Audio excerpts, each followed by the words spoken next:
Hello viewers, আসসালামু আলাইকুম। আমি আজকে আপনাদের সামনে নিয়ে এসেছি অত্যন্ত সুস্বাদু একটি খাবার, কবুতরের মাংসর রেসিপি। এবার চলে যাচ্ছি প্রস্তুত প্রণালী দিকে। আমি সাথে নিয়েছি 1 কাপ সরিষার তেল, সাথে নিচ্ছি তেজপাতা, দারচিনি এবং এলাচ। এবার দিয়ে দিলাম 1 কাপ পেঁয়াজ কুচি এবং হাফ কাপ রসুন দিয়ে আমি ভালো করে নাড়িয়ে নিচ্ছি। সাথে নিয়ে নিচ্ছি 1 টেবিল চামচ লবণ, পেঁয়াজ বাটা 2 টেবিল চামচ, রসুন বাটা 1 চা চামচ, আদা বাটা 1 চা চামচ। আবার ভালো করে নাড়িয়ে নিচ্ছি। এবার দিয়ে দিচ্ছি ধনে গুঁড়া 1 চামচ, হাফ চামচ হলুদ গুঁড়া, 1 চামচ মরিচ গুঁড়া।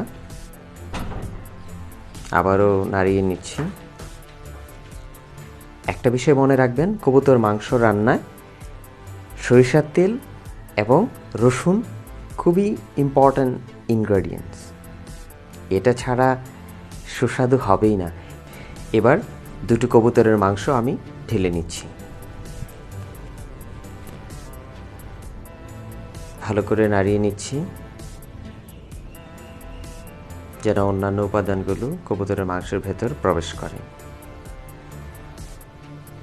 এবার আমি ঢেকে নিচ্ছি 3 মিনিট। 3 মিনিট পর উঠিয়ে দেখছি, আবার একটু নাড়িয়ে নিচ্ছি।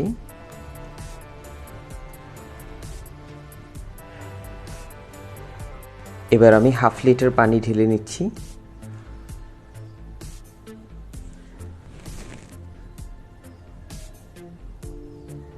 আবার ভালো করে নাড়িয়ে নিচ্ছি।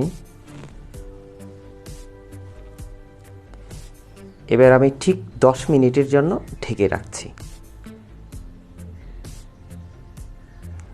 10 মিনিট পর ঢাকনা উঠিয়ে দেখছি অলমোস্ট হয়ে গেছে। এবার আমি দিয়ে দিচ্ছি গরম মশলার গুঁড়া 1 টেবিল চামচ।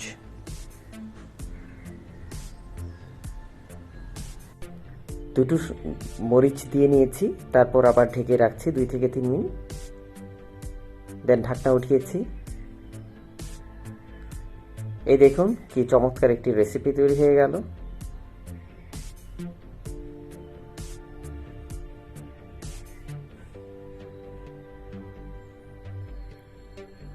Thank you for watching. আল্লাহ হাফেজ।